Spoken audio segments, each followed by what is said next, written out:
Hey, my friend. Tonight we're diving into a gritty, smoky tale of medieval blacksmiths, the mystical art of alchemy, the hidden underground cities of Cappadocia, and the ancient whispers of dreams that shaped empires. Picture yourself by a roaring forge, sparks dancing like fireflies, or wandering through secret tunnels carved deep beneath the earth. This isn't the Hollywood version of history with gallant knights or magical potions. It's raw, sweaty, and sometimes downright brutal. You won't survive the night, trust me, because these stories will keep you wide awake with wonder. Before we start, hit that like button, subscribe, and drop a comment telling me where you're watching from and what time it is. I love hearing from you all across the globe.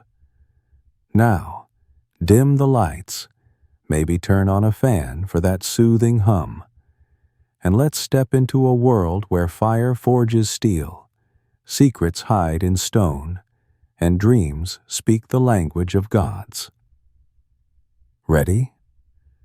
Let's unravel the past together, one spark, one tunnel, one dream at a time. You're standing inside the family forge, where the air is so thick you could slice it and forge it into a dull knife. Smoke wraps around you like a damp, musty cloak, one you never asked to wear. There's no crown here, no silver or lullabies, only the screaming of iron, the faint scent of burnt flesh, often your own, and a father with hands like mountain stone and a face like a walking lump of coal. You weren't born into silk. You were born into ash, into the clang of hammers on metal and the groans of burning wood. Your cradle was probably a dented nail bucket. Your first toy? A rusty clamp heavier than your entire arm. And the first lesson you ever learned wasn't counting from 1 to 10. It was knowing the difference between cold iron and the kind that would erase your fingerprints forever. From the moment you were tall enough to peek over the edge of the forge, your father pressed you into work, as if you were just an extension of himself, a walking bellows that nodded and wasn't allowed to speak. No one asked if you wanted this trade. Around here, if you could walk without falling into the coal pit, you were old enough to labor. If you could stay silent while burning, you were considered high quality. Your father wasn't a source of inspiration. He was an audio system with 3 modes: growling, yelling, and hit it harder, which, honestly, could have replaced the village fire alarm. He didn't explain.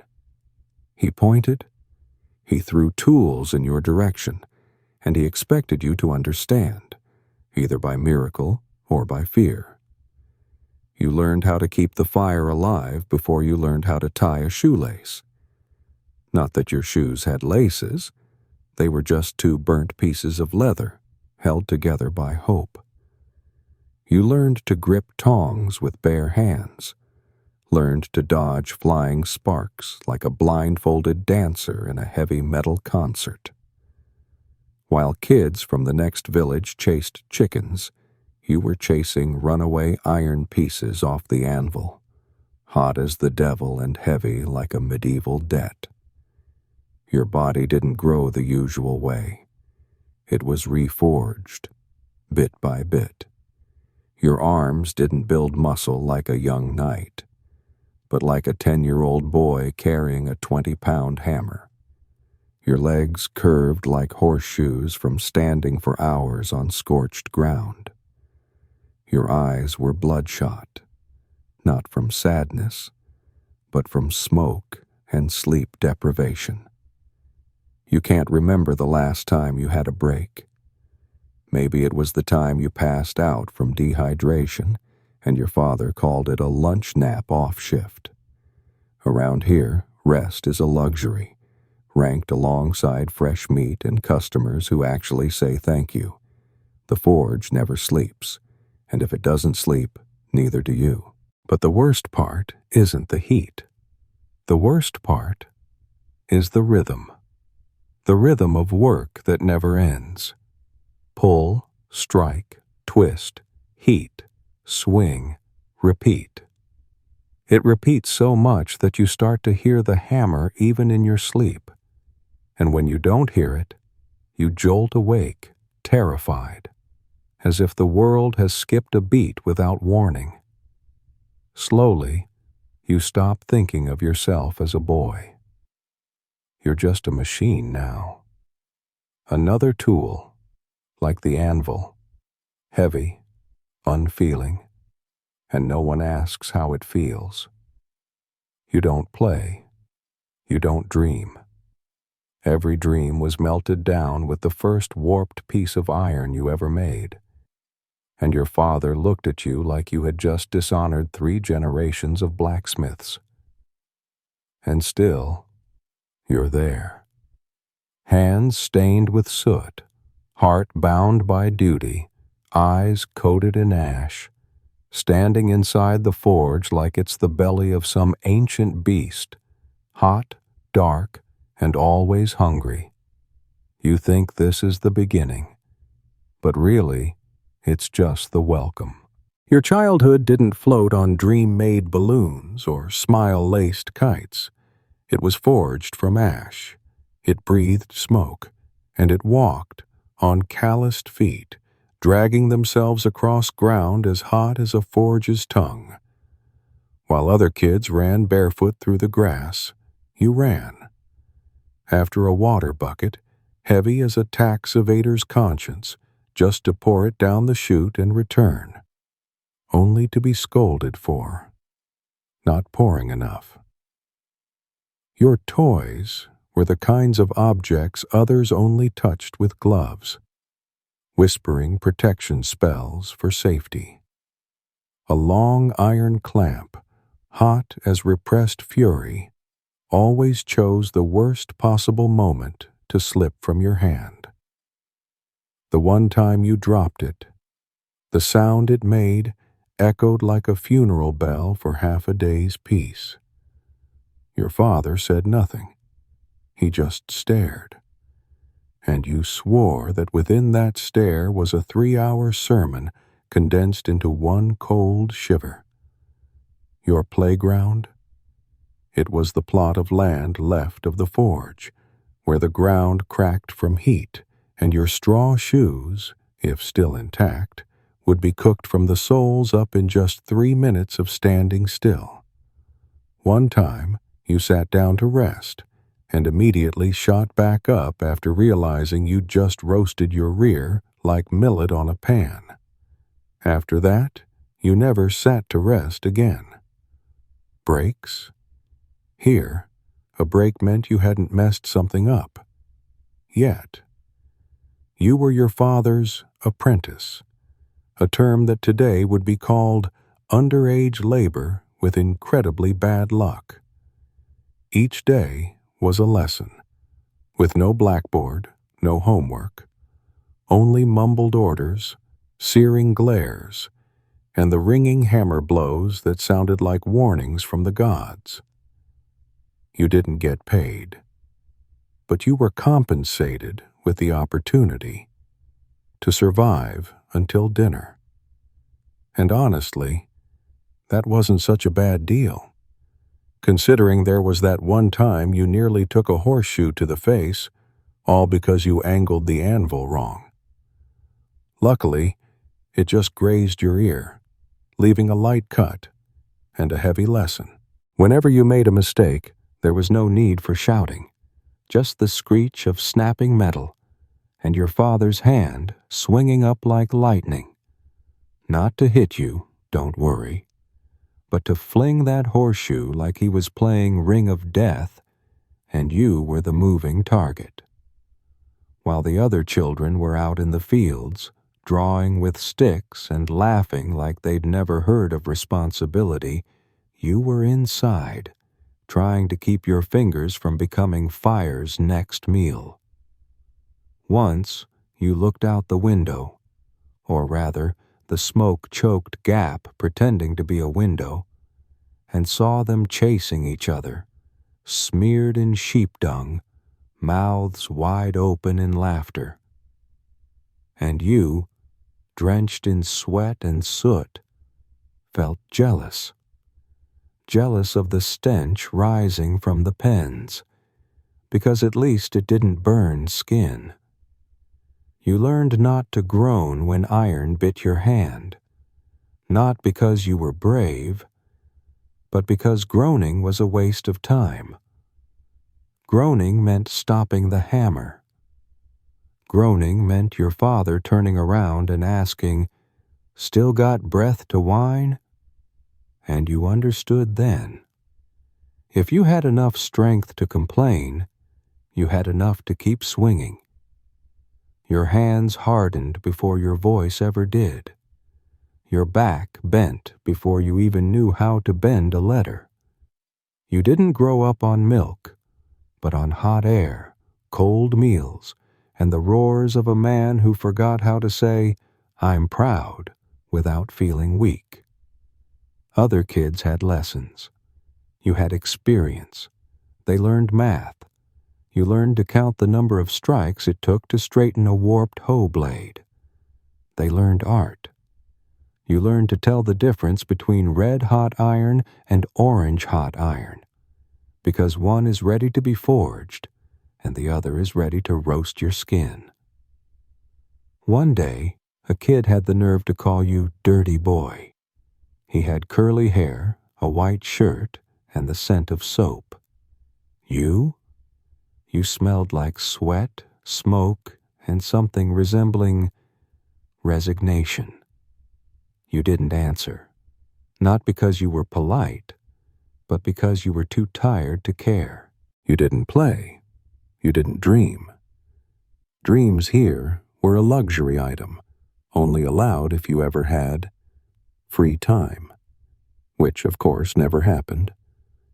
And if you did dream, it would only be of a day without burns, a meal with leafy greens, or a pair of sandals that didn't melt at the sole. And you understood, without needing anyone to say it aloud, that this was your fate. There was no choice. No, go to school to change your life. Just one life. One life with no games, no summers, no childhood. A life wrapped tightly in the name Son of the Blacksmith, and a forge fire that never dies. The forge is not just a place. It's a creature. Its heartbeat is the hammer. Its breath, fire. Its groan, the scream of metal against glowing coal. It doesn't sleep. It doesn't pity. And it absolutely does not forgive carelessness. You don't work in the forge. You belong to it. Like a single cell in this massive body, you don't exist outside of it, and it doesn't function without you. The hammer is your heartbeat. The hiss of hot steel in cold water, that's your exhale. You don't need to look to know when the forge is hot enough. The smell of ash, the sting on your skin, the throb in your temple, they all tell you. Outsiders call that instinct. You call it, if you get burned enough times, you learn fast. Your clothes need no dye. The forge does it for you. A distinct shade of sooty gray, a scent that's part burnt fat, part roasted leather, and part quiet resignation. Every crease tells a story. Every scorch is a lesson. You have a leather apron, once called protective gear, now just a fabric of pain, catching stray sparks and every misjudged swing. It used to be soft as butter. Now it's as stiff as the heel of someone who's walked barefoot over coals for a decade. The forge doesn't just bend your back metaphorically. It reshapes you into a being with uneven shoulders, a spine curved like a coat hook for fate, and hands so thick you could grab a hot pan without blinking. Not because it doesn't hurt, but because pain has become background noise, a soft lullaby of slow destruction. Every sense you have belongs to the forge. Your eyes are red, not from crying, but from ash. Your ears ring, not from noise, but from repetition so relentless, silence itself becomes terrifying. Once, the forge died mid-shift, wet coal. No hammering, no hissing, no fire. You stood there, frozen, cold sweat crawling down your spine. The world had grown too quiet, as if death was crouched behind a pile of damp embers. When the forge is silent, you can hear your bones move. And that is the most frightening sound of all. You're used to everything having noise. The squeal of clamps, the clang of hammers, the shriek of steel. That's the orchestra of hell, and you're its unwilling conductor. Each day is a symphony of blood and smoke, and you belong in it, like a guitar string, stretched until it's about to snap. Outsiders look in and think you're just working. They don't realize you are part of the anvil, part of the hammer, part of the fire that never dies. You don't clock out. You just change posture, from standing to work, to standing and waiting for the next blow. There are nights when you go home, if you can call that cold corner behind the forge a home, and the hammer still rings in your head. Not an illusion. It's muscle memory. Your fingers twitch unconsciously, reaching for tongs that aren't there. Sometimes you mumble in your sleep, not names of loved ones, but types of alloys. When the cold sets in, you don't shiver from the chill. You shiver because you're afraid the bellows will crack. When it's hot, you don't sweat from the sun. You sweat because the forge demands more wood. There is no weather in a forge, only working conditions, always set to not meant for regular humans. Sometimes, you glance at your hands and realize you no longer have 5 fingers like everyone else. Still 5 in number. But the nails are chipped, the skin is cracked, and your fingerprints probably vanished during that winter. You branded yourself on a blade that was too cold. You once had palms.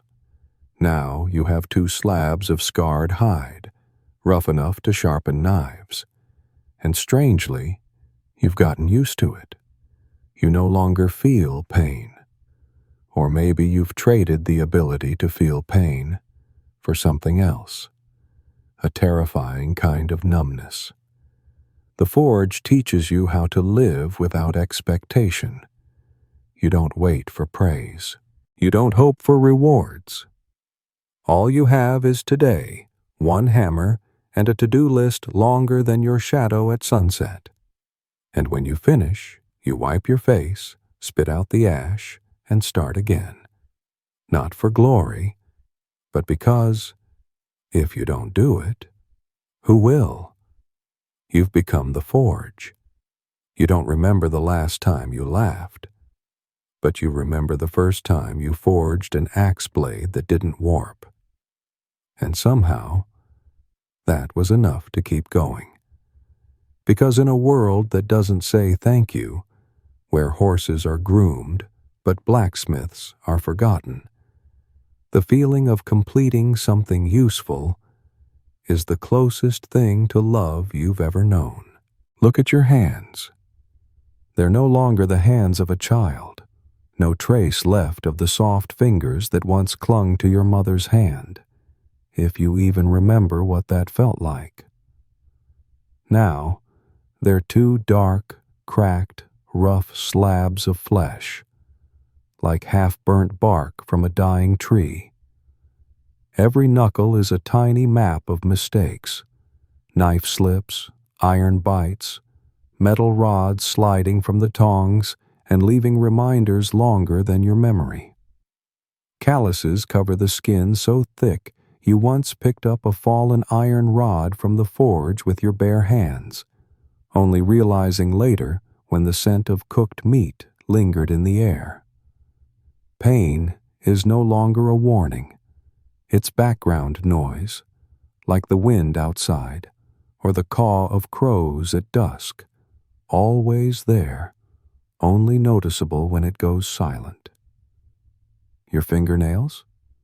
Half of them are black, the other half missing. Some broke off and fell, others burned, peeling away like the skin of dried onions. You once thought they'd grow back. Now, you just hope they don't grow crooked.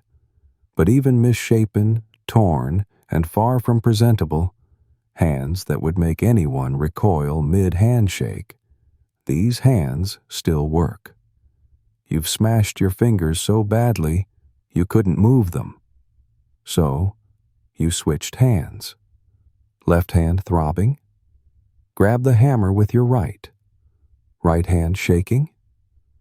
Grit your teeth, switch back to the left. You don't get days off for pain. Fire doesn't understand relief. Iron doesn't wait for feelings. And your father? Even less so. He wants results, not reasons. A week without injury? It's never happened. Each week brings a fresh collection. Cuts, burns, bruises. You don't flinch when blood leaks from your wrist anymore. You just glance down, wipe it on your apron, and carry on, as if blood were just red sweat. A part of you thinks, if you're not getting hurt, maybe you're not working hard enough. But you don't hate your hands. On the contrary, you respect them.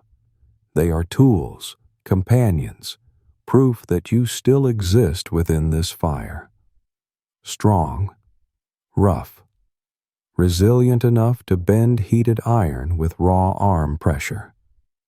Once, you snapped a thick branch in half like it was stale bread.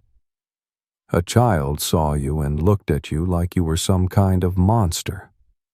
You smiled. Not out of pride, but because you didn't know what else to do. These hands keep the forge alive. They spark the flames at dawn, grip the hammer before the sun fully wakes, and pound steel until sunset no longer has the strength to color the sky. They've held every horseshoe, every sword, every door hinge in this village. No one knows your name, but everyone knows your work. And that work, it lives here, in these stone-calloused fingers. You've heard people speak of an artisan's hands. They picture something delicate, supple, fingers that pluck strings like they're dancing. Not your hands. Your hands are survival tools, forged for smashing, breaking, enduring. No one writes poems about them. But without them, this village would have fallen silent last winter. Each time you reach out to catch a glowing red rod of iron, you feel like you're holding on to something alive. Not steel, but purpose. And strangely, that gives you a reason. Some call it honor. You don't name it, you just do it. And if one day your hands can no longer lift the hammer, you know what comes next. Not rest, not retirement, but replacement, quietly, like a rusted nail pulled from a doorframe. No ceremony, no gravestone. You'll disappear like bloodstains on an apron, washed out, but still there if someone looks closely. But until that day comes, you will go on with hands that have been scorched by life, bent over the anvil, and branded by countless near losses. You don't know if there's a place for you anywhere else. You don't know if life out there is softer. All you know is this: as long as your hands can hold a hammer, you are still a part of this fire. And in this world, where thank yous are as rare as pure iron, where your reward is a distracted glance and half a crust of bread, these hands, burnt, twisted, aching, are the only pride you dare claim. They're not pretty, they're not clean, but they are real. And in this world, real is enough. You inhale smoke every day, as if it were a vital seasoning needed to survive. Not because you enjoy it, but because you don't have a choice. In this forge, clean air is a luxury, like a day off, fresh meat, or a simple thank you. Each morning, you step into that suffocating room where light can't pierce the smoke, and the scent of burning coal mixed with hot metal forms a kind of occupational perfume that clings deep into your skin, your hair, and every fold of your clothing, like an ancient curse. You can't see more than a few meters ahead, not because your eyes are bad, though they squint constantly from the dust, but because the entire space is swallowed in man-made fog. Smoke clings to everything: your hands, your hair, even your thoughts. It winds its way into your lungs like patient thieves, never in a rush, but always stealing the most precious thing you have: your breath. The forge has only one vent hole in the ceiling, just enough for hope, not enough for escape. Wind rarely blows in, but every time it blows out, it carries a cloud of red dust that makes you cough until your face turns purple. No windows, no ventilation, only you, the fire, and an atmosphere so thick you could slice it with a knife and grill it over the coals for fun. You once tried tying a rag around your face, thinking it might fight back against the thing killing you slowly, but it only made things worse. Sweat pooled under the fabric, the stench became worse than the smoke, and it felt like being strangled by your own will to survive. You tore it off after a day, coughing harder than before. And then you learned: living in smoke hurts less than trying to fight it. Your throat is dry as charred wood. Every time you speak, you hear your own voice creak out, like a rope dragged through a rotten pulley. Hoarse, raspy, a blend between a whisper and the growl of someone about to lose their voice. No one talks much in the forge, not because there's nothing to say, but because no one wants to cough up blood in the middle of a sentence. Dry coughing becomes the background rhythm of your life. Each hammer strike comes with a jolt in your chest. Each time you bend down, a burning sensation rises from your lungs. You once thought you were sick, but then you saw your father cough the same way. And he's still alive, at least for now. So, you accepted it. Like a sailor accepts the taste of salt, you accept smoke as part of your skin. You know the consequences. Every breath is a step closer to the grave. Black lungs, asthma, maybe an early ending. But the forge doesn't care. It won't stop burning because you're getting weaker. The fire has no heart. It only has hunger, and you're the one feeding it coal. So you keep going. The hammer still strikes. Your hands still shake, but you still stand. Not because you're brave, but because there's no one else to do it. If you stop, who will forge horseshoes for old Mr. Merton's mare? Who will fix the door latch so the widow doesn't get blown away by the night wind? You could complain, but it seems the smoke has taken that from you too. Now, you breathe with the sound of cracking wood and live like a coal that hasn't burned out yet. One time, you heard your own coughing echo inside the forge. It rang like an old drum, hollow, sad, and hopeless. Your father glanced at you, then looked away, as if that cough were a familiar signal, nothing to worry about. But you know, he heard that same cough from your grandfather, and your grandfather from your great-grandfather, and then they disappeared. No one said much. Just one day, the smoke no longer needed another person. You dream strange dreams. In them, you breathe, not gasping, not choking in fits, but a single, long breath of clean, fresh air. And in that dream, you cry, not from emotion, but because you've forgotten what that feels like. Then you wake, and the smoke is still there, still filling the room, still slipping into your mouth when you yawn. And once again, you stand. You grip the hammer. You bring it down, beat after beat, like the heart of forged iron, never missing a beat, until you stop hearing the cough. Not because it's gone, but because you've grown so used to it, like you've grown used to breathing. It's not a way to live, but it's a way to survive. And for a blacksmith, survival is enough.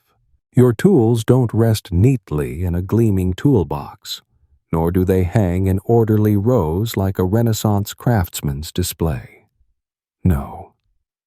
They lie scattered like a battlefield after the clash, burnt, scratched, coated in ash and history. Each item has its own personality, like grumpy friends you can't live without, and traitors you still have to cling to every single day. The hammer, big, heavy, chipped along the edge, is your third arm. And if it really were an arm, it'd be one that never rests, always demands more, and isn't afraid to strike back if you grip it wrong. You gave it a name once, maybe hunch, maybe backache. Maybe you've forgotten its name entirely, and now only call it by the groan it forces from you each time you lift it. You scold it whenever your shoulder pops. You curse it each night when you can't sleep on your side because your back has hardened like an anvil. But still, you hold it every day, like holding your soul by the handle. Without it, you are no one. Not in the poetic sense, in the most literal way possible. Without it, you can't earn a living, can't get paid in radishes, can't have that thin, salty soup in the afternoon. You are a man, but the hammer is your ID. The tongs are different. They aren't heavy, but they're far from gentle. They sit quietly in a corner, waiting for you to pick them up, only to betray you at the worst possible moment.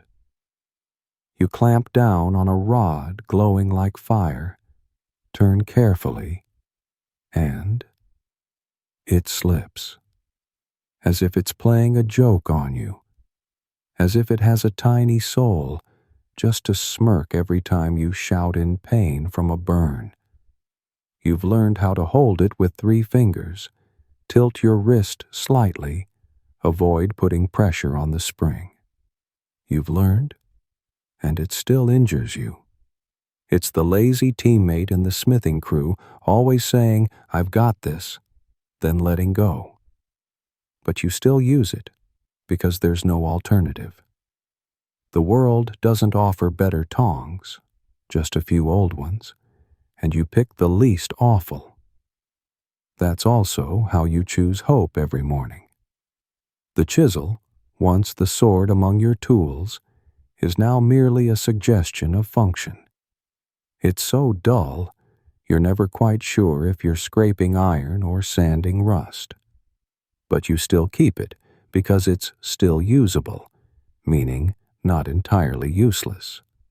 It's slightly bent, the edge slightly crooked, the handle slightly cracked. But you love the familiar feel of its wooden grip, worn smooth with years. It's like a crippled limb you'd never dare abandon. The leather apron, the only armor between you and all the day's accidents, was once a sleek, tanned brown. Now, it's a scorched, torn canvas, stained with black ash and patches of dried blood. Every burn mark is a battle scar. Every hole is a time you almost didn't make it. But each morning, you still put it on like a silent ritual. Well then, let's begin again.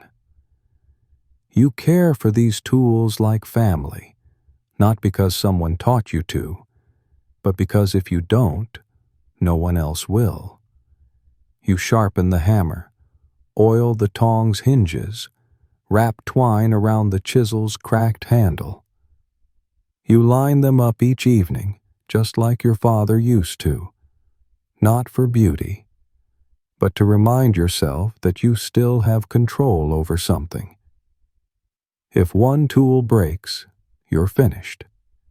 There's no call maintenance, no order a new one. One time, you asked the blacksmith from the next village to lend you his hammer after yours split at the handle.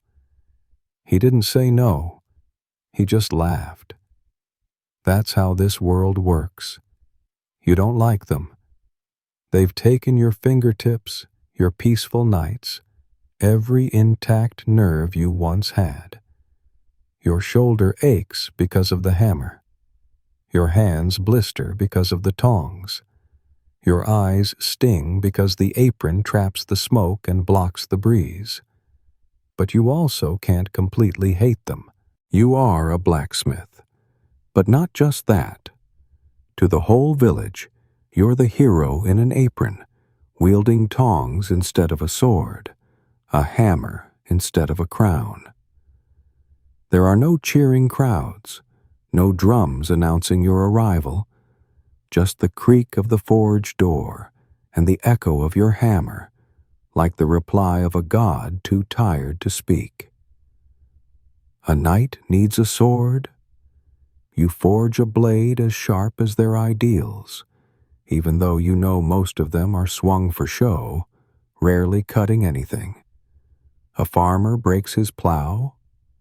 You repair it, often at midnight when the village sleeps, and you're still hammering nails under the flicker of an oil lamp and the last breath of coal. The church bell hangs crooked. You climb the tower, wind slapping your face, smoke still clinging to your hands, to restore the balance of something you've never had time to believe in. Villagers come to you like bees to a hive, noisy, clinging, bringing with them the dust of fields, stables, and their lives. They knock, if they knock at all, or barge in with muddy boots and a request hanging somewhere between urgent and entitled. And they say the phrase you hate most in this world. I know you're busy, but. You've heard it so often, you could carve it into your hammer handle and still have space for a personal curse. Busy? Of course you're busy. But the forge has no lock, and you have no excuse to say no. because if you say no, that plow doesn't break the earth.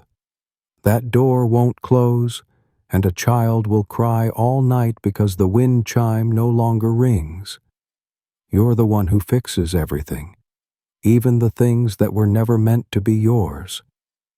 And when it's done, when the sword gleams, the door latch clicks into place, or the bell hangs straight again, they nod. Some say, "Thank you," as quiet as the breeze slipping under a door frame. Some say nothing, just turn away, as if your presence is expected, like air, like soil, like morning fog. No one knows how many hours you stayed up to finish on time. No one sees your hand bleeding from a faulty clamp. All they know is, it's done. Payment? If there is any, it's as unpredictable as the weather. Some days, it's a few copper coins, so old you suspect they once bought bread during the reign of the last king. Other days, it's half a stale loaf, as dry as your father's life philosophy. And sometimes, it's a promise. Next time, I'll pay in full. I swear. You filled an entire ledger with oaths never fulfilled. You call it the gospel of empty promises. You're not rich. No one forges swords to buy horses. You don't build stone houses, don't sip fine wine, don't idle in taverns. You have a forge, a wobbly wooden stool, and hands that can't feel the ends of your fingers anymore. But you know something they don't, or pretend not to. If you disappeared, this village would crumble piece by piece, like a wall with no mortar. Who would fix the postman's wheel?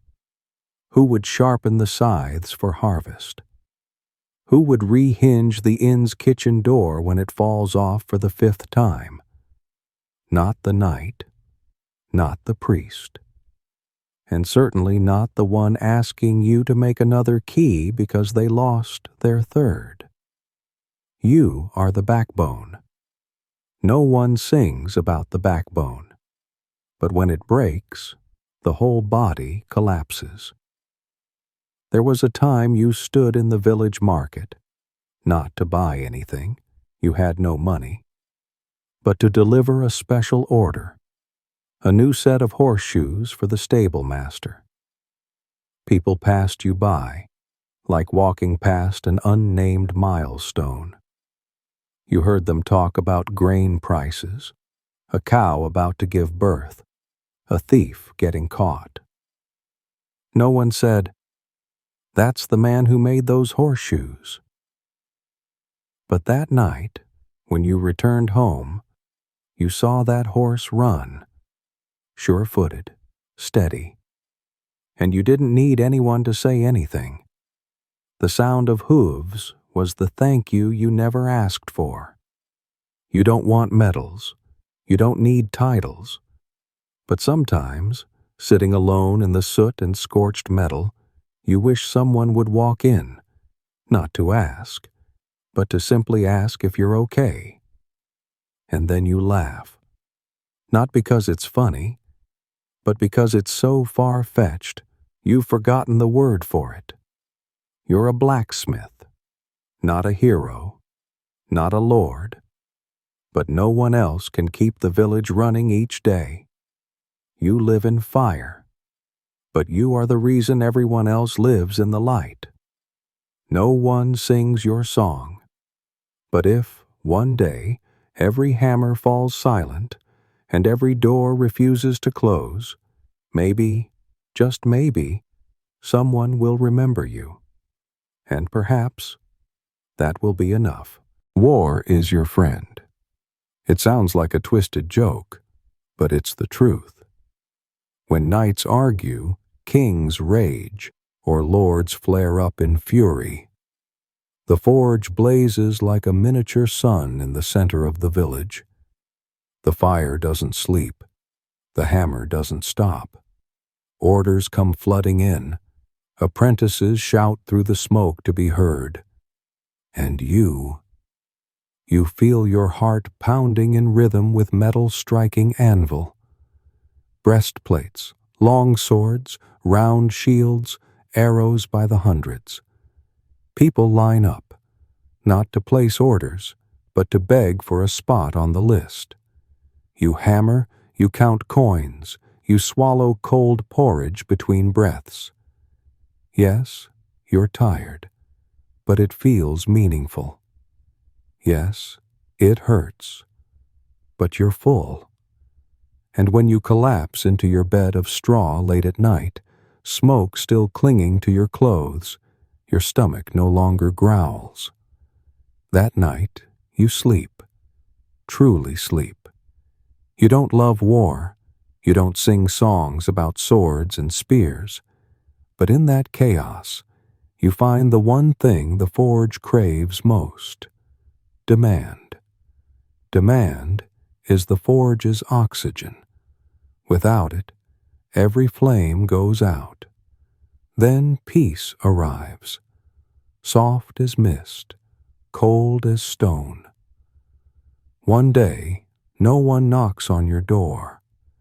Then 2 days, a week.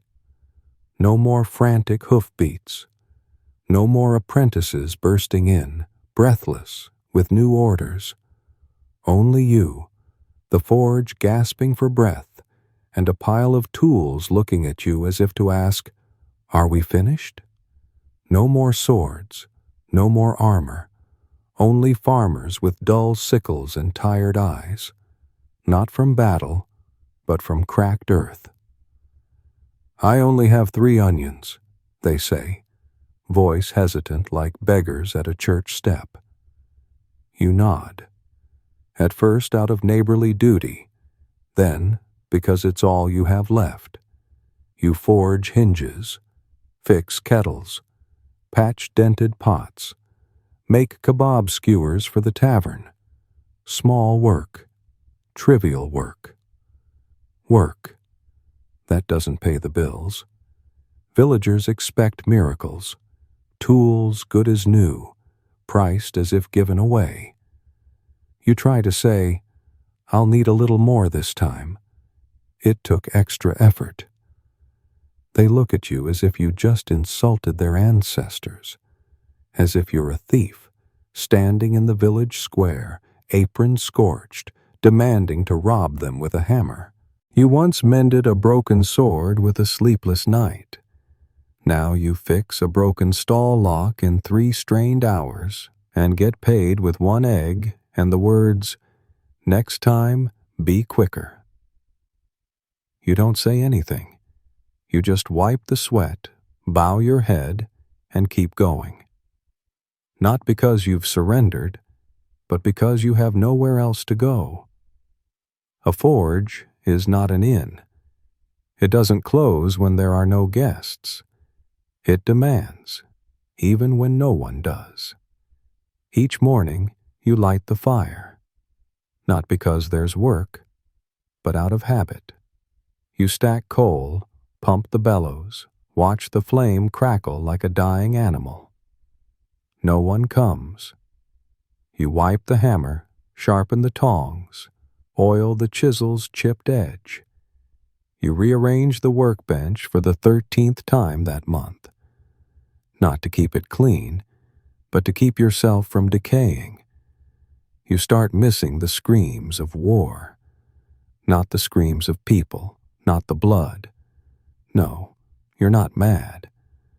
But the rhythm of command, the urgent blows, the rush that made sense.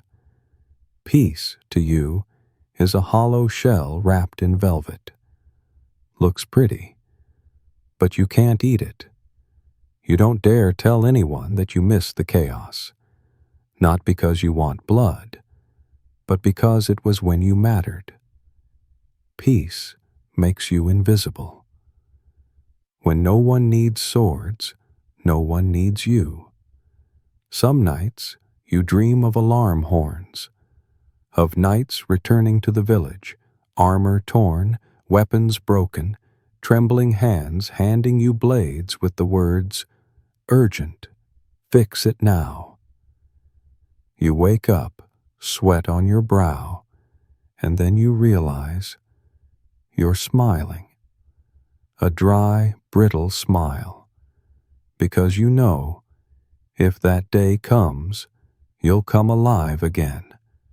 Not just survive, but live in the kind of way where each hammer strike is heard. You don't say it to anyone, because who admits that peace makes them feel meaningless? But you know. The forge knows. The flame knows. It burns lower each day, like a hungry soul no one remembers to call by name. And you go on, of course, because you're a blacksmith. That's what you do, even if it's only for a potato, a nod, or a half-hearted smile. You still fix latches, straighten door bolts, weld chair legs, as if every petty repair is a way to keep yourself from disappearing. And deep down, you know, if war breaks out tomorrow, you won't run. You'll stoke the fire, lift the hammer, sharpen the blades, not for honor, not for patriotism, but because, finally, someone will need you. The forge knows no such thing as weekends, quitting time, or annual leave. And you, its creation, ask for none of that either. Your day begins before the rooster's crow reaches the ears of those still curled beneath their blankets. You open your eyes while the sky is still deep violet, while dew hasn't yet lifted from the grass, while the world hasn't remembered you.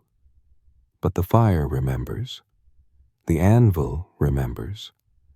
The hammer, though silent, remembers. You rise from your bed, a sack of old straw, once soft, now more like a bag of nails. You step into familiar darkness, lighting the fire with trembling hands and damp wood. No lamp needed. Your eyes are used to this. The dark isn't as frightening as that knock at the door just before dawn. "Sorry, but my cartwheel just broke." Of course it did. They always break. On Saturdays, right when you're about to eat. At the moment, you've just taken off your apron and dared to think, just once, you might sit down without someone calling your name. You make nails in the morning. The first batch is barely shaped when someone arrives. "Just a few," they say. "For the fence out back, my dog keeps running off." You smile thinly, not because of the dog, but because you know just a few nails always turns into an hour, 2 hours, the whole day. And the customer always stands there, arms crossed, eyes glued to you like their gaze alone will make the work go faster. Every small job comes with the same promise. It won't take long. But in a forge, nothing won't take long. Iron doesn't rush. The anvil has no sense of urgency. You do everything by hand, every strike of the hammer, every angle adjusted, every breath measured. And just when you're trying to get it right, a voice rises behind you. "Is it done yet?" You want to say you just started. That steel doesn't heat faster under a stare, but you nod instead, as patient as the earth being plowed. Your mind doesn't rest. It mutters calculations even while your hands are shaping metal. Which order came first? Which one is overdue? Who hasn't paid? Who won't? Every hammer strike is a reminder. Don't forget who owes what. Don't forget the cracked chisel handle. Don't forget the coal is running low. Don't forget to remind the apprentice that those tongs only grip. Disappointment. Sunday, it's special. Special in that you work more quietly, not because you're free, but because you work in secret. You fix the barn door hinge, weld old chains, check the farmer's hoe blade, all in silence, hoping the priest doesn't catch you. Because what if he thinks you're doing earthly labor on the Lord's Day? You thought you'd get used to it. But getting used to something doesn't mean it gets easier. You've forged your body into this rhythm, like a piece of iron, heated and bent until it simply accepts its new shape. And then you repeat. Work, repair, grind, bend, weld, patch, polish, deliver, wash your face, fall asleep sitting, wake up, and do it again, day after day, month after month. There's no finish line, no job well done, only silence between tasks, and you stealing a breath between duties. You've thought about stopping, but then what? Go where? Who do you know that doesn't need a blacksmith? Your world isn't larger than this village, and this village, though it doesn't say it, needs you more than it knows. You're part of a larger mechanism, a gear that turns unnoticed until it squeaks, breaks, and everything falls apart. You won't be praised. There are no statues, no folk songs.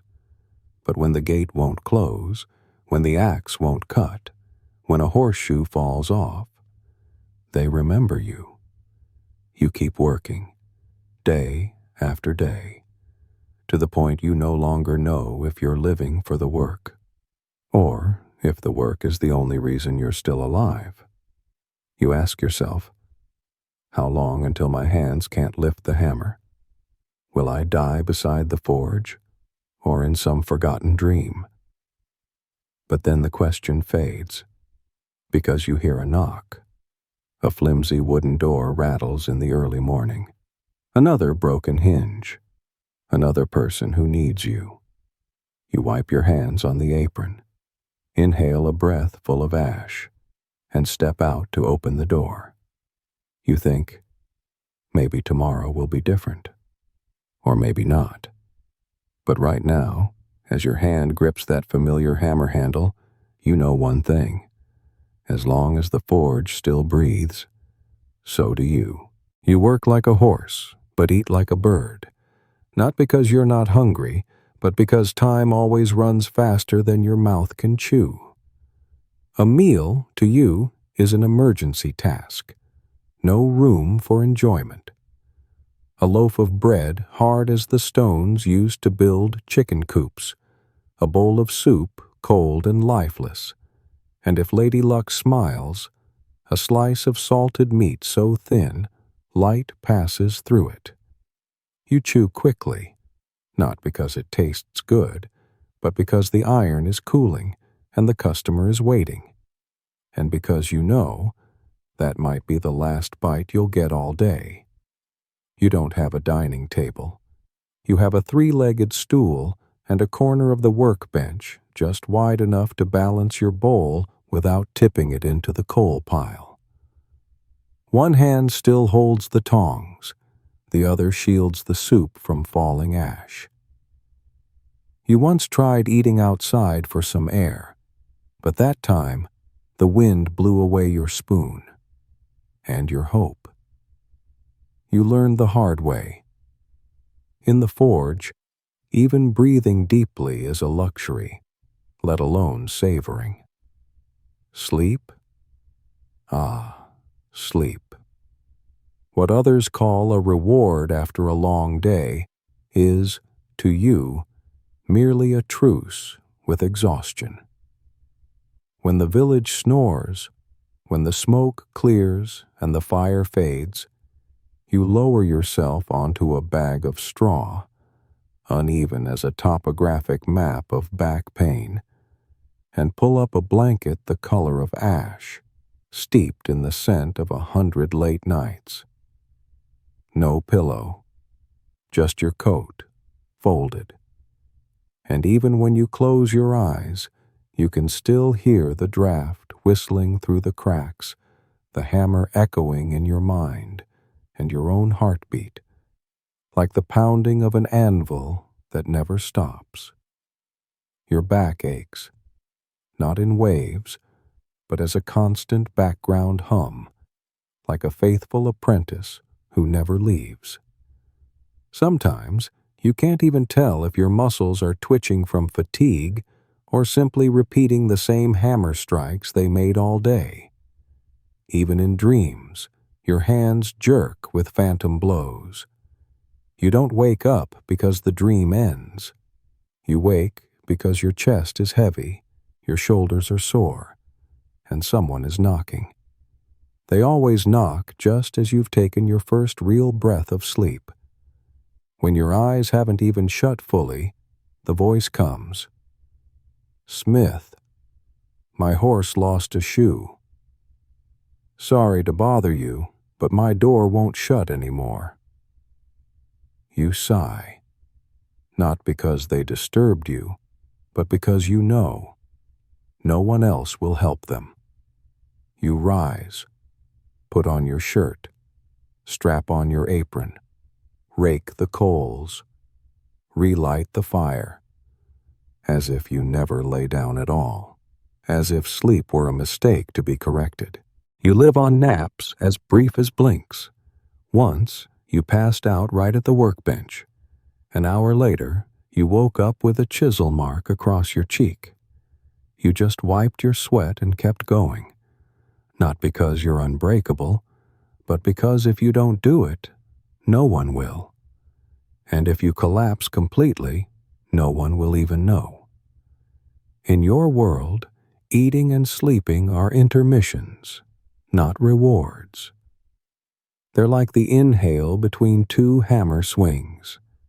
Brief, necessary, but not enough to be called living. You've heard people speak of beautiful dreams. You don't have dreams. You have hazy flashes of hammers, iron, tongs, and flames flickering in the dark. Even in your sleep, you work. And you wake up feeling unfinished. You've begun to forget what it feels like to sleep fully. You don't know what deep rest looks like. What you know is waking before the sun, dozing while it's still glowing red. Each day connects to the next, like links of iron welded together with sweat, soot, and sheer will. And perhaps the most frightening part is, you're no longer angry about it. You don't resent the knock at midnight. You don't lash out when your fourth meal of the day gets interrupted. You don't protest when your back screams, your neck stiffens, and the smoke burns your eyes. Because this is the rhythm you've memorized. This is the only language your body still understands. And then, one night, as you shut the forge and drag your stool to rest against the straw as usual, hoofbeats echo through the silent village street. Unfamiliar, not from the village. The horses' hooves don't clatter. They land heavy, deliberate. You open the door. Moonlight spills across the ground. A stranger stands there, cloak dusted with the road, face half covered. He dismounts silently, doesn't speak. He unties a satchel from his hip and lays something on your bench, wrapped in scorched leather. The object is heavy, cold, and strange. Not iron, not bronze. But the forge, that living thing that knows metal, shivers slightly as it touches the anvil. The stranger finally speaks, voice deep as the midnight sky. I need this reforged, but no one in the three kingdoms dared to accept. I heard, you never turn down a job. You look at the object, then at your hands, then at the fire, still glowing faintly. A breeze sneaks through the doorway, lifting dust off the bench. You don't know if it's a sign or just dust. But you know this: there will be no sleep tonight. You pass the craft down to your son, just as your father did, and your grandfather before him. There's no grand ceremony, no rite of passage. Just one morning, when the boy is tall enough to see over the edge of the forge, you place a scorched pair of tongs into his hands and say, "Hold tight." From that moment on, the fire has chosen its next keeper. He's only 7, but his hands are already stained with smoke, his eyes smudged with soot. He's still small, but his shoulders are beginning to learn how to brace against the weight of a glowing world and the echo of hammers. You don't ask if he's ready. The forge doesn't wait for consent. It only asks, will you fall? If not, stand still and learn. You teach him to read the color of fire like an ancient language. When the orange leans into blue, he must add more coal. When the flame glows red hot, he knows it's time to grip the tongs. When the iron hisses, it's not out of anger. It's an invitation. Now, strike. You teach him to listen, to the rhythm of hammer blows, to the iron's reply, to the quiet crack of metal, the whisper of failure. There are no books, no pens or paper. Everything is in the rhythm, the breath, the growing calluses on his palms, gathered day by day.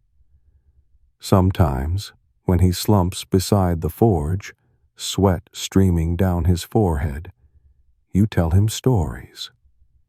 Not fairy tales, but stories of your grandfather, hammering through winters when snow fell into the flames and rose again like ghostly smoke. Stories of your father, who once forged a blade for a nobleman but was forgotten when the titles were read. You speak as your hands file nails, eyes still watching the fire. And then you hand him a dried apple or a few salted chestnuts, a meager reward in a world where rewards are rare. But you also know gentleness is rare in a forge. The fire shows no mercy. Metal offers no forgiveness. If your heart softens too much, you'll let the boy fall. And if he falls, no one will lift him. You teach him not to cry when burned, not because the pain isn't real, but because tears can't quench hot steel. You teach him patience, to wait for iron to cool, to wait for the hammer to find its mark, to wait for the day to end with just one sore shoulder instead of an aching back. The boy will grow with an aching spine, scarred hands, eyes harder than his age. But you know, that's the only way to survive. When you can no longer lift the hammer, when your hands shake too much to even hold the tongs, he'll take over. This isn't cruelty, it's survival. This is the forge, a world with no room for those who've never felt how fire bites. You watch him as he swings the hammer for the first time. It glances off, bending the nail's head. You don't scold. You place the nail back on the anvil, adjust the angle, and say, "Again." He nods. No complaint, no tears, And this time, the hammer lands. Not perfect, but enough to call it a beginning. He learns quickly, not because he's gifted, but because he has no other choice. Just like you. Just like every man in this bloodline. Men born into soot, not banners and parades. You let him stand nearby when customers arrive. Let him hear the complaints, the unreasonable requests, the dismissive nods at the end of a long day. You want him to see that hands do more than work. They hold a quiet pride. I made that. I kept this place from falling apart. And on a late afternoon, when the last sunlight slips through the roof's crack, you see him sitting alone, wiping down the hammer handle with a dry cloth. No one told him. No one forced him. He does it because he understands. Tools that aren't cared for will turn against their master. And in that moment, you nod silently, just like your father once did. You don't write a will. You don't leave behind wealth. But you pass on the fire. Not the literal flame, that can die, but the slow burning kind, the one that lives in the hands, in the eyes, in a will that doesn't bend, even when lungs tighten from smoke, even when arms tremble from weariness. You pass on a way of thinking, that a blacksmith is not just someone who pounds metal, but someone who stands firm when the whole village leans in. Someone who knows that honor isn't in the praise, but in finishing the work, even when no one sees. You leave the forge, not quite abandoning it, more like carrying it with you. The fire still smolders behind your eyes. The hammer still weighs on your shoulders. But now, you stand in another land. No snow, no mist. Only hot sand, blinding sunlight, and a river as vast as the artery of a civilization. The Nile. This is Egypt. Not the Egypt from textbooks, but the Egypt of sacred breath and the heartbeat of the ancient world. And here, you are no longer a blacksmith, at least not in the old sense. Here, people like you are called alchemists.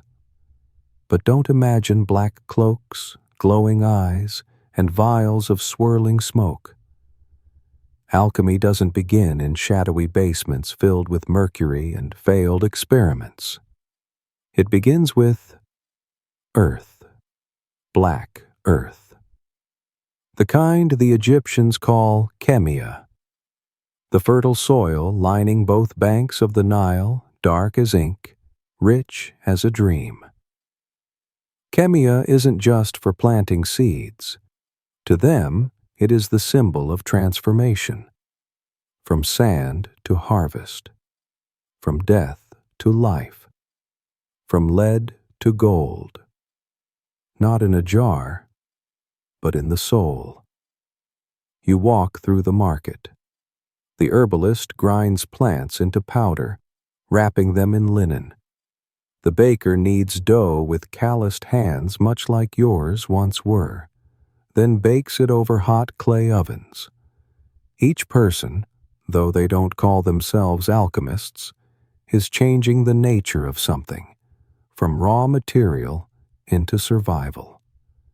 You're led to a temple. No one forces you in, but your feet know the way. Inside, there's no clanging of hammers, but soft music, quiet whispers. The air is thick with incense. On the walls, carvings, the moon, the ankh, the falcon, and a figure with the head of a baboon and a bird. Thoth, god of wisdom, of writing, of transformation. The Egyptians believe it was Thoth who gave humanity the secret of alchemy, not to grow rich, but to understand themselves. And then, the temple keeper, eyes deep like the darkness before dawn, leads you to a stone slab, not large, not majestic, but from its deep green surface something stirs, something older than metal. The emerald tablet. No one knows who wrote it, but every alchemist speaks of it. The inscriptions don't shine. They don't shout. They simply sit, silent, waiting for someone patient enough to listen. You touch the tablet. Cold, but not the cold of steel, the cold of knowledge not yet grasped. You read, "As above, so below." All things come from the One, through transformation. Separate the earth from the fire, gently and with great skill. It rises from earth to heaven, then descends again, gathering the light of both the high and the low. You don't understand it all, but you don't have to, because you feel it. The words are not just language. They're molten metal pouring into your mind. Each line strikes like a hammer on the sacred anvil of your soul, a soul once calloused by real hammers, now trembling from an invisible fire. You realize, alchemy isn't just turning lead into gold. Alchemy is turning a human into something greater. You once lived in a forge where everything was physical, concrete, horseshoes, hinges, axe heads.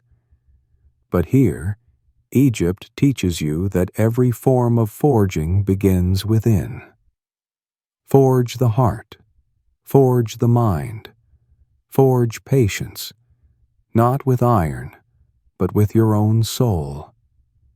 And suddenly, you understand. The years of hammering didn't just shape objects, they shaped you, so that you would be strong enough to arrive here, and soft enough to receive. Inside you, the old fire burns alongside the new, one made of coal, one made of light. Both are necessary. Both will help you transform. You don't yet know what you'll do with this knowledge. You don't yet know what the gold in the emerald tablet truly is. Truth, or something you're not yet ready to understand. But you know one thing. You will not return to the forge the same, at least not with the same hands. You stand silently before the emerald tablet, hand resting gently on its cold green surface, and it feels as though you're touching something that doesn't belong to the physical world. The slab glistens with a mystical sheen, as if it were carved just yesterday, yet could have been resting there since before mankind knew how to carve. You read, "That which is above is like that which is below." It's not just a philosophical phrase. It's a two-way mirror, reflecting between cosmos and human, between planets and soul, between the dance of stars and the turbulence of thought. You once believed everything had to be tangible: fire, hammer, iron, sweat. But now you understand. The invisible world has its own structure, its own material, and it too must be forged. The tablet doesn't teach formulas. There's no take 3 parts sulfur, 2 parts salt, and boil it under moonlight. It offers no instructions. Instead, it invites you into a journey of inner transformation. You once thought the philosopher's stone was a magical rock that turned lead into gold. Now you know it's a metaphor. Gold is not a metal. It's wisdom, character, a refined soul. And lead is not just matter. It's ignorance, fear, and coarse desire. You glance at your palm, the hand of a blacksmith, calloused, cracked, more accustomed to holding a hammer than a book. And yet here it is, holding knowledge that has traveled for millennia, from the black soil of the Nile to the library of Alexandria, through Persia, Byzantium, and eventually Europe, where it will wear the frayed edges of Latin manuscripts. A voice echoes behind you, not loud, not urgent, simply present. A tall figure wearing the mask of Anubis approaches, holding a small earthen jar. Etched onto the jar, the symbol of Thoth, a reed pen and crescent moon. The figure places the jar in your hands and says, "Forge it, but this time, not with a hammer." You remove the lid. A thin, dark smoke drifts out, soft as breath. Inside, a strange black powder. No scent, no weight. But when you bring it close to your skin, you feel a vibration, as though it's waiting to be named. A substance without form, ready to become whatever you are capable of imagining. You return to the hearth, but this is no iron forge. There is no anvil, no hammer, only a stone bowl and a pale blue flame flickering like a whisper. You pour the powder into the bowl, murmuring lines from the tablet. Separate the earth from the fire, gently and with great skill. It will rise from earth to heaven, then descend again, to gather the light of both the upper and lower realms. You don't fully understand, but you proceed. By instinct, the same instinct that once told you how hot the iron had to be, the same one that knew how much fire your hands could bear. Now, you use that same instinct to guide transformation. The black powder begins to swirl slowly. No wind, no force, yet it turns, on its own, from black to gray, to red, to gold, then back to gray, as if it's hesitating, as if it's testing you. You place your hand on the rim of the bowl, not touching matter, but touching meaning. You think of yourself, the 10-year-old boy with his first burn, the man hammering without end, the father passing down the craft through soot and fire, the seeker searching for meaning in each repeated blow. You wonder, if I can forge iron into form, why not forge myself into something more? And in that moment, the powder glows gold, not because you touched it, not because you recited the words just right, but because you understood. Alchemy is not magic. It is discipline, will, faith, and patience so absolute that the universe must answer. The substance solidifies into a small stone, golden with a bronze tint, strangely heavy. Not real gold, but you know, you've just crossed the first threshold. You haven't created the philosopher's stone. You've created the belief that it can be done. And that is the first step no one can take for you. You place the stone into a cloth pouch, tie it shut. The figure in the Anubis mask nods. The path begins. No applause, no crown, but within your heart a hammer strikes, not on an anvil, but in an invisible forge nestled deep within your soul. You leave Egypt with a small stone in your pocket, but a great door has just opened inside you. Your journey takes you to Persia, where the desert blazes bright, where fire isn't just used for warmth, but worshipped, like truth itself. Here, alchemy doesn't live in dark cellars. It lives in the Zoroastrian flame, sacred, eternal, guarded always within temples of white stone. That fire is not just heat. It's a symbol of purity, of transformation, of holding the world back from falling into the darkness of ignorance. You step barefoot into the fire temple. No one greets you. None is needed. The scent of resin and sacred ash surrounds you, thick and silent, like an ancient blanket. The flame burns without flicker. It's still, steady, even, as if the flame itself were meditating. Here, the teacher you seek is not a sorcerer or a king.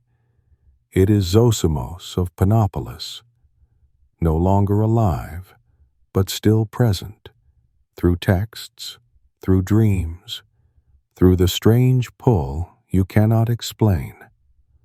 Zosimos, the 3rd century alchemist who carried 2 souls, one Egyptian, one Greek. He left behind no formulas, only dreams. And in those dreams, alchemy was not a profession. It was a sacred rite, a ritual of burning the old self to be reborn anew. You open an ancient manuscript written in Greek, edges frayed, ink fading. Under the sacred flame's light, you read, "I dreamed I was cut into pieces by a blade, then burned, then turned to steam, then reformed as a new man. But not me. Someone else. Cleaner." You pause. Not because you don't understand, but because you understand too well. You've lived in the forge. You've watched metal heated, struck, stretched, bent, distorted, tempered, and made bright again. You thought you were forging iron, but in truth, the forge was forging you. Zosimos wrote of the soul burned to be reclaimed, of the lion devouring the snake, pure strength consuming base instinct, of a man turning to vapor, rising beyond form, then descending again, like a distillation not of wine, but of consciousness itself. You see yourself in every image, not because you dreamed the same dream, but because every night spent as a blacksmith was a Zosimos dream. You've been melted down by fire, by time, by solitude. You've curled up in pain, then stood again in silence. Zosimos didn't teach you how to make gold. He taught you how to remake yourself. The fire in the temple burns as evenly as the ancient breath of the cosmos. You sit there, one hand holding the manuscript, the other pressed to your chest, feeling your heartbeat, steady, weary, resilient like that flame. Alchemy, you realize, is not science, and it is not magic. Alchemy is an experiment repeated endlessly to uncover the truest part of yourself beneath the soot of habit, of selfishness, of pride, of all the "is it done yet" voices that chased you all your life. You think about the nights in the forge, about your son, his eyes full of smoke, but his hands already steady on the tongs. You think of the stone you created, not a thing, but a witness that you dared to change. You sense you're stepping onto the very path Zosimos spoke of, a path that doesn't require death of the body, but demands death of the old self, the part that only knew how to strike, not how to listen, the part that endured but never forgave, the part still afraid of change itself. You rise. The coals crunch beneath your feet like the cracking of an old shell. As you turn from the temple, someone places a small ceramic jar in your hand. Inside, a thin slip of paper, handwritten. You have endured the burning. Now, endure the dissolution. Find the nameless spring in the lands of the East. There, the soul is distilled. You see no one, only the flame, still burning, still silent, but speaking to you in a language you've spent your whole life learning. The language of patience, of endurance, of transformation. You tuck the paper into your robe, fingers still clutching the jar. There is no hammer now, but you know, the next trial does not lie in your hand, but in the flow. You stand in 8th century Baghdad, beneath moonlit domes, with the scent of damp parchment and fresh ink wafting from the book market across the alley. This is no longer the forge. This is a center of knowledge, where the language of the cosmos is translated into formulas, into brass instruments, into slender ancient vessels, curling upward like smoke, searching for heaven. You meet Jabir ibn Hayyan, known to many as the father of chemistry, but you quickly understand that title is only the surface. Behind those bright eyes and silver beard is a man who pulled alchemy from the wilderness of dreams and anchored it in observation, in measurement, in record-keeping. You enter his chamber, not large, but filled with strange tools. Glass flasks with wooden stoppers, enameled ceramic crucibles, distillation tubes, and a faint acid vapor rising from a vessel he has just removed from the flame. Don't fear the smell, he smiles softly. This is the scent of transformation. Jabir doesn't strike with hammers, as you once did, but he knows heat, he knows flame color, he knows how matter shifts, no differently than you know which metal rings truest beneath the hammer. You watch him distill mercury, create nitric acid, and meticulously log each reaction in a fire-stained notebook. To him, each experiment is a question posed to the universe.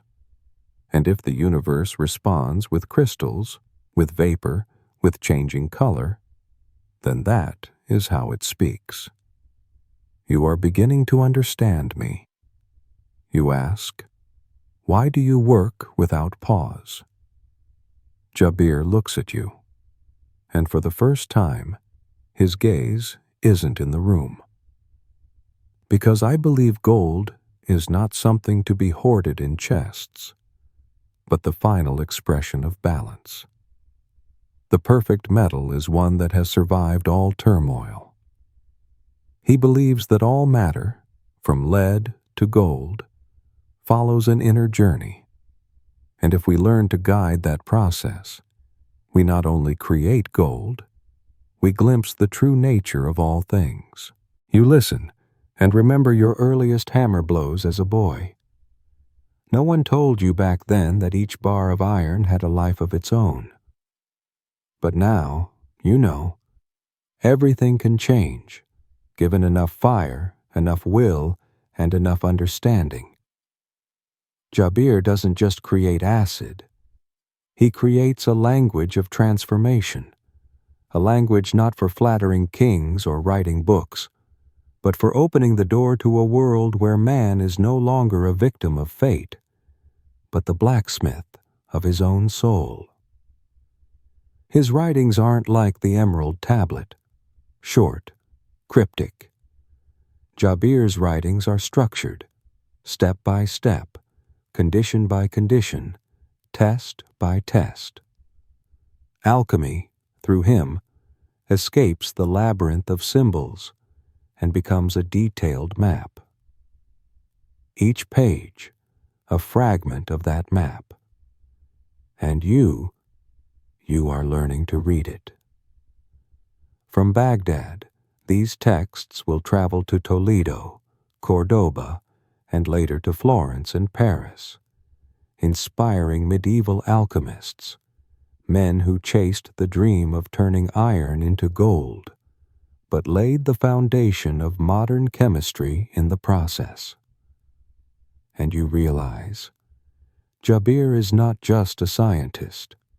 He is a bridge between two worlds, the world where fire burns hands, and the world where fire illuminates the mind, where gold is an element, and where gold is the symbol of a perfected self.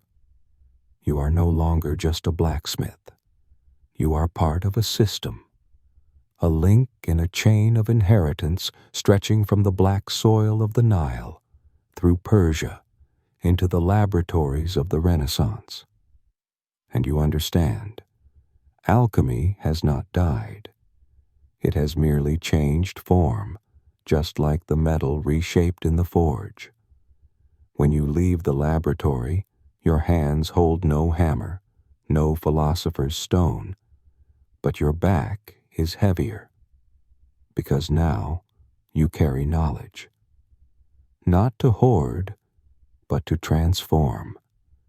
And as you turn to go, Jabir says only one thing. Fire can teach us something, but it is ash that reminds us all greatness will dissolve if no one carries it forward. You nod. Outside, Baghdad's sunlight pours over the golden rooftops, and in a shaded corner, you spot a boy tending a flame, his eyes focused, not unlike yours once were, when your hands still trembled, and the world was nothing more than a block of iron waiting to take shape. You leave Baghdad, the place where fire burns inside flasks, where thoughts are distilled like strong liquor, and you step into a land utterly different. There are no hammer strikes, no Egyptian incense, no faint Persian acid in the air. Instead, there is stone, a land of rock, solid, silent, as if even time itself has retreated to hide. You set foot in Cappadocia, a name that whispers like wind through stone crevices, short, sharp, but not easily understood. This land does not try to seduce you with color or promises. It simply hides. You see stone chimneys, natural spires rising from the earth like ancient scars. Beautiful? No. Intriguing? Very. The rock here isn't coarse. It's soft enough to carve, to hollow out, to pierce through over centuries. Soft enough to conceal. Soft enough to live within. They tell you, bow your head when entering. You think it's out of politeness. But no. The first low ceiling brushes your hair, then your forehead, then your pride, and you understand. This place is not meant for those who cannot bow. You enter an underground city, 18 levels deep, wrapped beneath the soil like a soul building its own tomb. You pass through corridors so narrow your shoulders brush the walls. The air is still, as if voices have never touched it. But as you descend each uneven step, you begin to see signs of life, not just shelter, a world arranged to survive without ever seeing the sky. You see homes, with stone shelves, lamp holders, a charred bread loaf black as coal. You see churches, low ceilings, but domes, sacred symbols, and spaces for kneeling. You see wells, not drawn from rivers, but from faith. Faith that someone would survive long enough to drink from them. You see air shafts stretching from the depths to the sky, like the breathing tubes of a life forced to lie still. Then you see them, the rolling stone doors, massive, round, silent. They do not look like doors. They look like tomb seals. But they are not. They are shields, pushed into place from within, not to keep rain out, but to block something worse than light. You place your hand on the cold stone and ask yourself, who built this? And why? To escape invasion? Perhaps. To avoid disaster? Reasonable. But deep inside, another voice speaks. Or, to hide from something that cannot be named? This place is not just a refuge. It is a choice for survival. When the world above becomes unlivable, humans do not vanish. They descend. And with bare hands, they turn rock into roads, caves into rooms, darkness into shelter. You stand on the 8th level, no longer sure whether it's day or night, unsure where you are in the world. But you know, you are in a place where people lived without ever seeing the sun, and you begin to wonder, could concealment itself be a form of alchemy? In life, people speak often of battle, of transformation, of epic quests toward something higher. But here, in these stone corridors, you understand. Sometimes, the only way to survive is to retreat, to vanish, to wait in silence, and bide your time. You look at a stone wall, no carvings, no dates. Yet it speaks more than 100 books. This is where life waits to be reborn. Not all metals need fire. Some need darkness. Not all souls rise. Some must go down, so they might return. You emerge from the final level after many hours, or perhaps many days, for in Cappadocia you lose all sense of time, but rediscover the meaning of life. Outside, the sky is still high, the wind still blows, the sun still scorches. But you are not the same. You are no longer the one who only knows how to forge, no longer the one who only seeks truth in the light. You are the one who has learned how to survive in stone.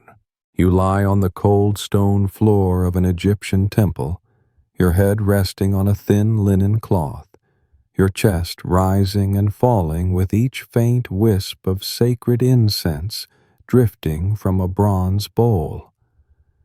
Around you, there is darkness. Not the darkness of fear, but a darkness prepared for listening.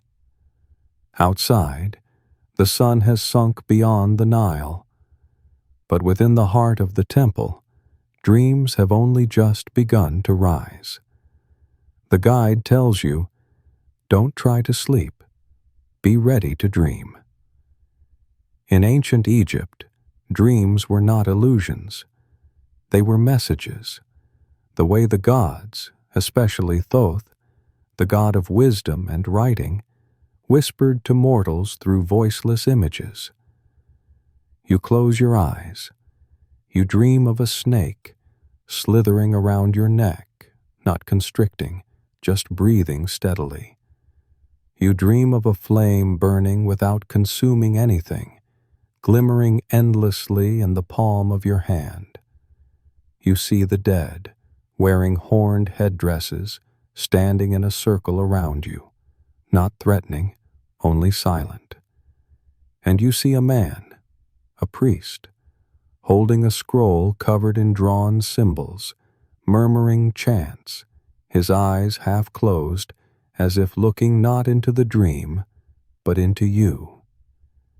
You wake at midnight, your body soaked in sweat, but not cold, your eyes stinging as if you just walked through a sandstorm. And the interpreter of dreams waits, beside a stone wall etched with the eye of Horus. The snake is untamed knowledge. The fire is unused potential for transformation. The dead are ancestors whose memory seeks your attention. And that dream is an invitation. Do not ignore it. You write everything down, not on paper, but through the feeling still trembling in your chest. Your journey continues, this time to the temple of Asclepius in Greece, where people sleep to be healed. Here, before lying down, you cleanse yourself, fast, and pray. Because a dream is a meeting, and the guest is divine. You sleep on a stone bed, surrounded by marble statues of snakes coiled around staffs. And when darkness blankets the peak of Olympus, you dream. A white hand lifts you from the ground. A serpent licks an old scar on your shoulder. A whisper, wordless, echoes through you. You don't hear it, but you understand.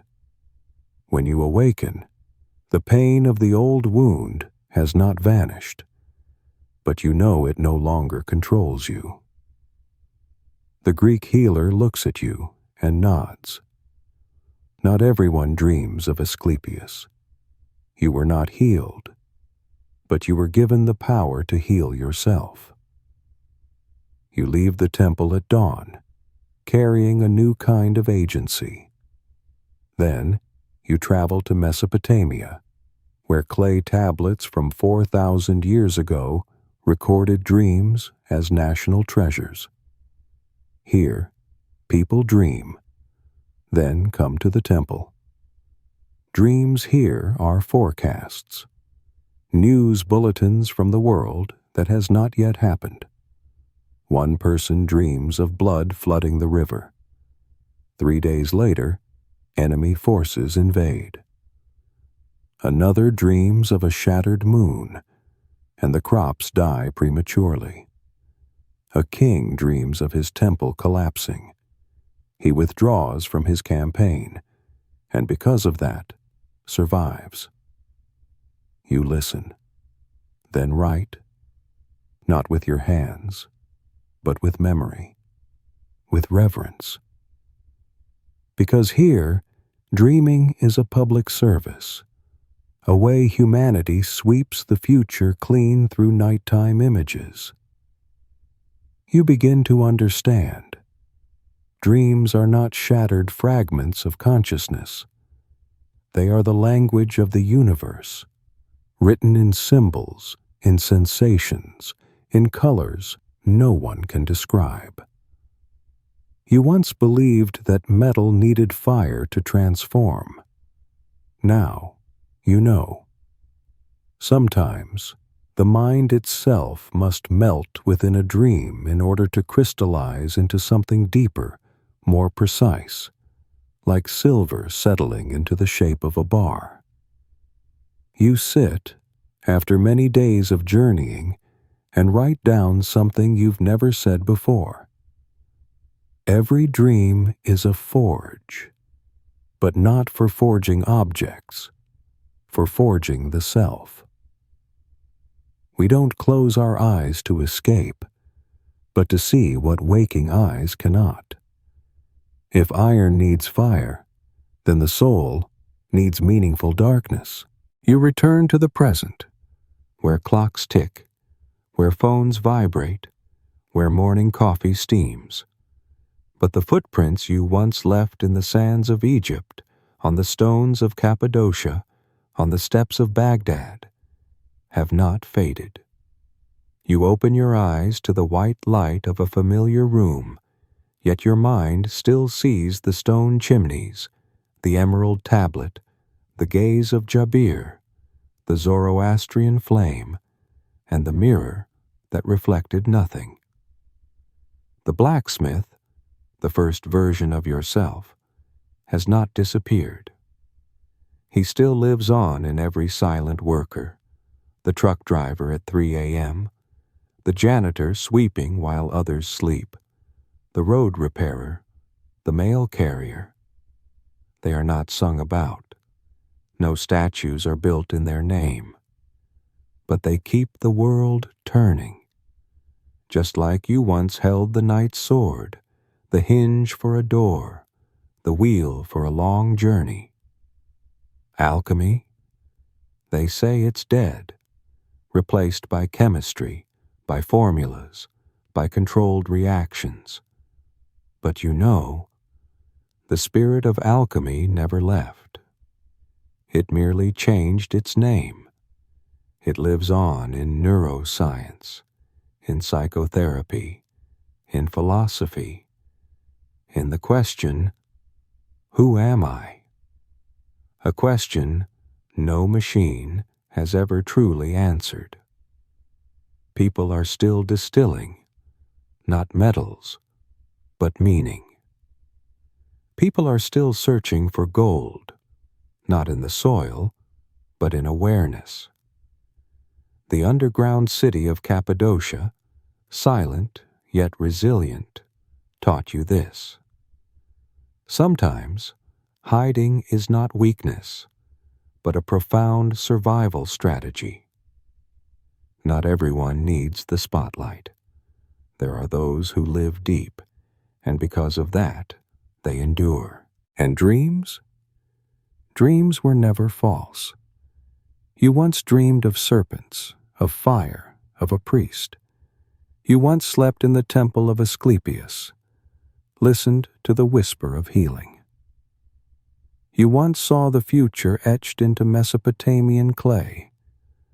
And now you understand. Dreams are the mirror of the soul. You realize something. History is not just a story. It is a mirror. And each time we look into it, if we are quiet enough, we see ourselves. Not in form, but in journey. You sit still, switch off the light. The room dims. There are no more stone chimneys, no more forges, no more temples. Only steady breathing and nameless memories. You close your eyes, but this time, not to hide. This time, to step into the final forge, the one inside yourself. There, a dream still waits to be forged. And if you're hearing this, whether it's midnight or early dawn, in your car, your room, or somewhere far away, thank you. Truly, thank you. For walking with me through Egypt, Persia, Greece, Cappadocia, and through the deepest levels of the soul. If this story touched something in you, share it with someone who's searching, not for answers, but perhaps for a new way of seeing. And if you wish to continue with me on other journeys, where history meets the soul, where the past speaks to the present. Subscribe to the channel and turn on the bell. I'll be waiting for you in the next story. But for now, turn off the light. Close your eyes. Let the flame, the tunnel, and the dream take you to a place where light needs no name. Sleep well.